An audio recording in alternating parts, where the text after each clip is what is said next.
স্প্ল্যানেটে গেছিলাম সেদিন, ভাবলাম ব্লগটা তোমাদের সাথে শেয়ার করি।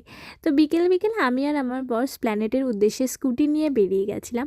তো যাওয়ার পর দেখি সে কি ভিড় রে বাবা, নতুন বছরের জন্য সবাই কেনাকাটা করতে বেরিয়ে গেছে, বেশ আমাদের মতোই। তো সর্বপ্রথম আমরা শ্রীরাম মার্কেটে গেছিলাম, ওখানকার কালেকশান আর সব দোকানগুলো একটু ভিজিট করতে, যেগুলো আমাদের শপিং করা ছিল সেগুলোর জন্য। শপিং করার তেমন ক্লিপ আমি নিতে পারিনি, কারণ দোকানগুলোয় বেশ ভিড় ছিল। নতুন বছরের কেনাকাটায় সবাই বেশ মানে আহ, বলতে পারো খুব গ্যাদারিং ছিল, খুব ভিড় ছিল। তো তেমন একটা আমি তোমাদের সাথে শেয়ার করতে পারিনি শপিংয়ের ভিডিও।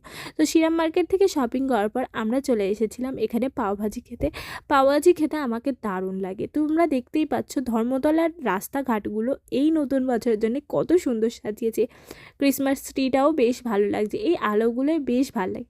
তো শপিং করার পর আমরা গেছিলাম একটু পার্ক স্ট্রিটে। পার্ক স্ট্রিটে এই সময় খুব ভালো সাজায়, 25শে ডিসেম্বর আর 1 জানুয়ারি।